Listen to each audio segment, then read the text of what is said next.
Alright, welcome everyone. Today's video is going to be a BFS casting tutorial video. What I'm going to be doing, I'm going to be showing you some tips on how to flip cast. It can be tricky, but also there's a few different things that can help you diagnose with your casting technique that you'll be able to flip cast in no time. So if you want to see that, keep watching. Also comment down below what sort of future BFS videos you want to see.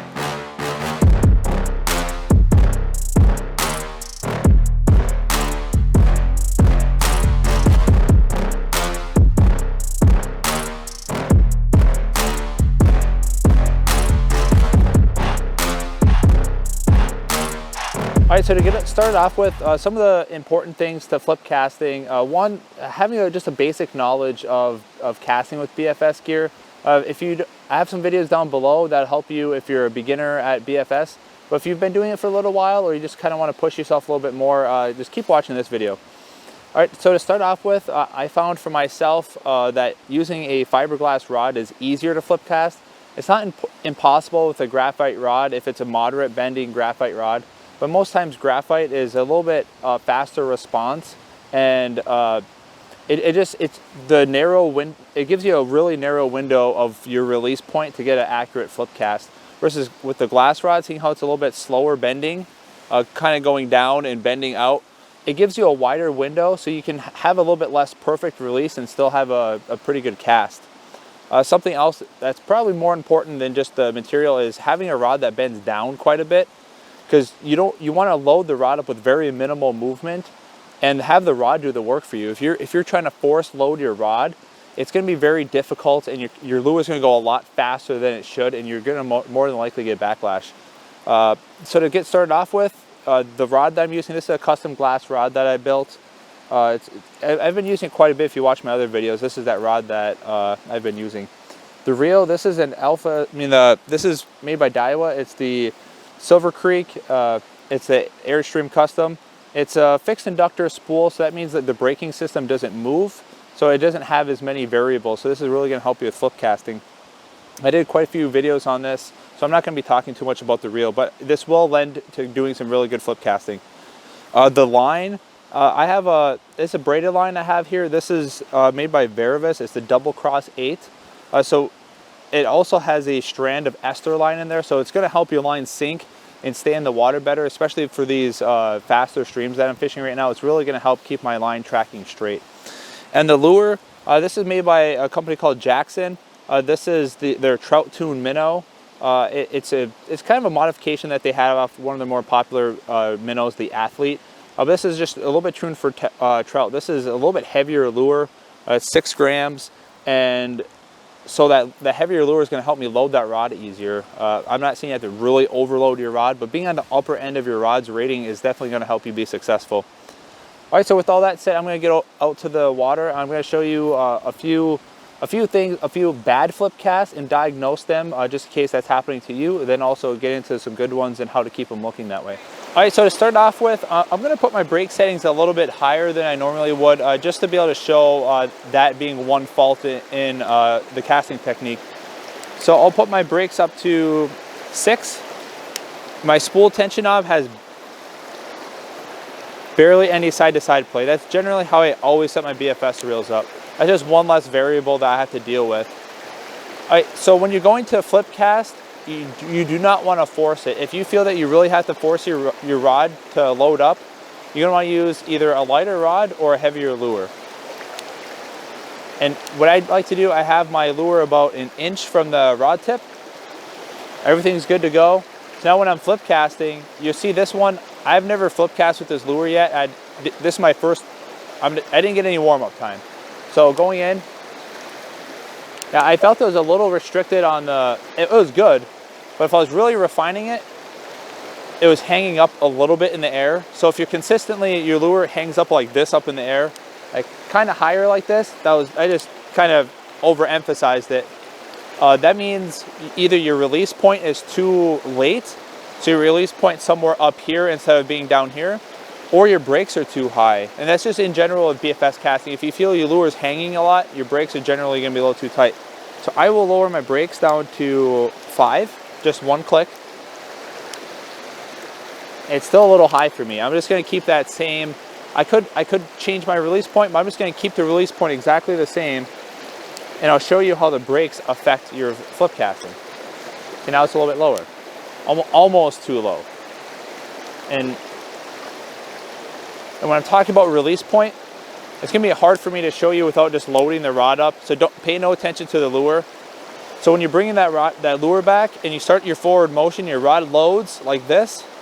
And as you're coming forward, seeing how that glass rod, it bends down quite a bit, your release point's actually going to be closer to the water than you think. Because when your rod straightens out, look how far that rod tip up is in front of you. And that upward momentum is going to carry your lure. The point of the flip cast isn't to look cool. You don't want to go out there and just, oh, I'm going to do a bunch of flip casts, look cool. It's a technique to get underneath cover like this, like that ice shelf I have over there. Granted, at this distance, I would prefer just a backhand cast that I normally do, but a flip cast would be appropriate there. If you're releasing a little bit too late, your rod tip being up like this and you're releasing, then your lure is going to be up in the air. Or if you hit the water right here, your release point is going to be a little bit too late, or your arm's a little bit too far down. So when your rod's bending, when your rod straightens out, it shouldn't hit the water. So your release point should be somewhere up here. So going into it, felt really nice. That's what, even the Surinora Aries, that really moderate solid carbon rod that I'd use all the time for brook trout, it's good for flip casting, but I can tell that it still rebounds because it's carbon really fast. So my release point has to be more perfect than it does with the glass rod. And I can consistently get nice low trajectory just by finding out those faults. Now, I'll do the same thing. I'm going to turn my brakes up to 11 just to show. Same, everything was the same. That lure went up higher. And I'm not going to turn it way down because I really don't want to backlash my spool this early in the video. But I will turn it back down. I think I had it to 4. So if you've noticed how I'm doing it is like a kind of like a backhand flip motion. I like that because this is the exception. This is kind of an open river, but I have a lot of brush next to me most times. And if I'm flipping like this, I could snag a lot of brush that's on my side. I'm keeping my profile of like my rod tip and my body and everything right in front of me the whole time when I'm flip casting like this. So I'm not going to snag up on brush on the side of me. Now, people that do flip cast like this, it looks really nice, but I don't think there's any more functionality than doing it sideways. It's just kind of a preference to me. So if you feel that flip casting with a forehand, if you want to call it that, is easier for you, then go ahead. Like going forehand, it works. It does feel a little bit weird for me because I don't do it as often.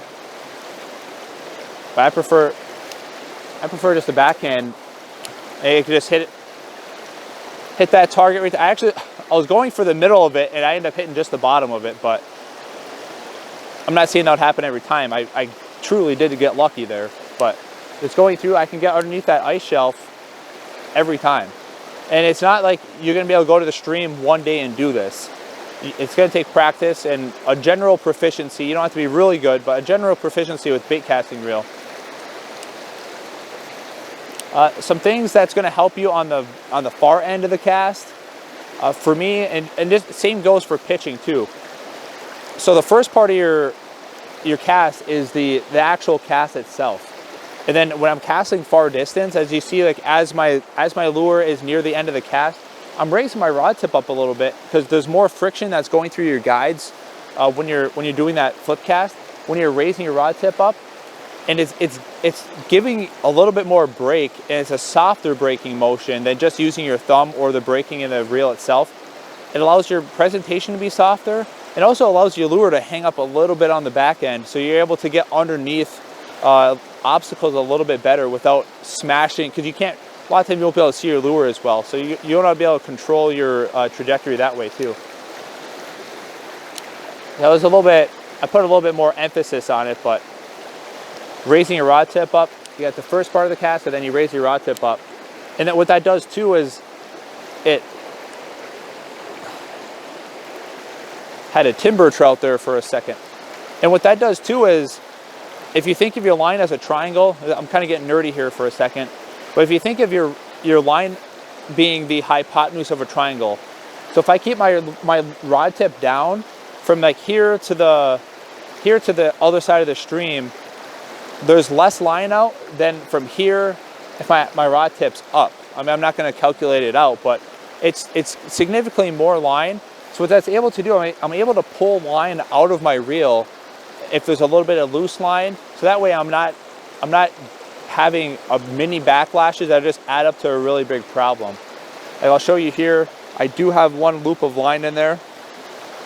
Not a big deal now, but especially if you're using fluorocarbon, if that loop of line is hitting around inside there, you hear like a buzzing sound, it's actually weakening your line. And if you hook up with a fish, that you can break your line very easy. So if you do have any loose line, just cast upstream and then just kind of get your loose line out. And it's reeling in fast. You always want to do this with tight line. You don't want any loose line. I also, unless you have to, try to practice in water. Don't practice on land. That's gonna make your line a lot looser coming up, and it's not gonna be the same, because you're not gonna be able to see the trajectory as easy, and you're not gonna have any real targets. It's just, I've tried to do it and it works, but it's not as effective as going to a stream or a pond to do it. All right, so hopefully this video is able to help you get on the right track for flip casting, or maybe just refine your flip casting a little bit more. Just to kind of recap, if your lure is hanging up in the air quite a bit, try adjusting your brakes first, especially if you feel your lure is hanging in the air a lot. And then try to have your release point a little bit early. The biggest thing to get successful in anything, but really for BFS casting, because you're watching this video for the BFS, is isolate those variables. Don't try to change too many things at once. You know, just try to change your brake dial, see how that affects. Go back to that same brake dial setting, adjust your release, and just keep practicing. And don't force it when you're out on the stream. It can be very frustrating getting backlashes. So if you go out fishing, just make sure you're practicing casting is a little bit different than just fishing, because it's going to be frustrating. So if you like these type of tutorial videos, comment down below what you want to learn about BFS casting, and I'll make a video about it. Thanks for watching.